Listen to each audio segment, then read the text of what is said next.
यह कहानी किसी आम घर में पकने वाली दाल चावल की नहीं है, बल्कि उन सोचों की है जो बरसों से चुपचाप एक पीढ़ी से दूसरी पीढ़ी तक चली आ रही हैं।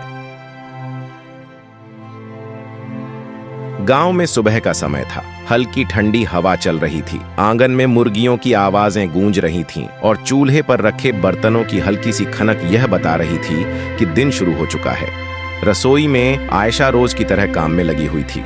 वह दाल चावल बना रही थी, खामोशी से, लेकिन दिल में एक अनकही सी थकान लिए हुए। उसी रसोई के दरवाजे पर ज़ैनब बीबी खड़ी थीं, बाहें सीने पर बंधी हुई, नजरें आयशा की हर हरकत पर टिकी हुई थीं, मानो किसी एक गलती की तलाश में हो।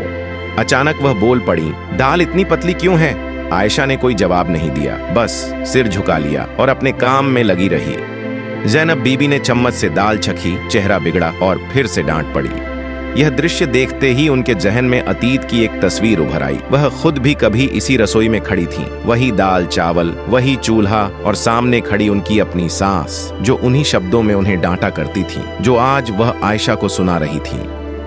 ख्याल टूटा तो देखा आयशा आंगन में कपड़े धो रही थी। ज़ैनब बीबी फिर बोल पड़ी, ये कपड़े भी ठीक से नहीं धो सकती? आखिर तुम करना क्या चाहती हो? कुछ देर बाद खाने का समय हो गया। आंगन में चारपाई बिछी थी। ज़ैनब बीबी और आयशा के पति फरीद बैठे थे।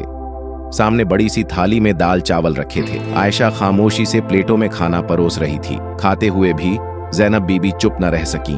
पता नहीं नमक कहाँ चला गया, शायद मायके भेज दिया हो। यह सुनकर उनका बेटा फरीद बोला, अम्मी खाना तो ठीक है। ज़ैनब बीबी तुरंत बोली, तुम चुप रहो, तुम्हें क्या पता मैंने क्या क्या सहा है। खाने के बाद आयशा ने हिम्मत जुटाई और धीरे से बोली, अम्मी जान, मैं आपसे एक बात पूछूं, अगर आपने दुख सहा था तो क्या जरूरी है कि मैं भी वही सब सहूं? यह सवाल ज़ैनब बीबी के दिल पर बिजली बनकर गिरा। वह चुप हो गई, उनके पास कोई जवाब नहीं था। कुछ देर बाद वह अकेली कमरे में जाकर बैठ गई। खुद से बोली, शायद मैं सच में गलत हूँ, मैं वही जख्म आगे बढ़ा रही हूँ जो मुझे मिले थे। शाम ढलने लगी। ज़ैनब बीबी दोबारा रसोई में आई। आवाज नरम थी, लहजा बदला हुआ। बोली, बेटी तुम्हारे सवाल ने मेरी आंखें खोल दी हैं। मैंने तुम्हारे साथ नाइंसाफी की, अगर हो सके तो मुझे माफ कर दो। आयशा की आंखों में आंसू आ गए। वह आगे बढ़ी और अपनी सांस को गले लगा लिया। अम्मी जान, अब हम दोनों मिलकर इस घर को सुकून की जगह बनाएंगे।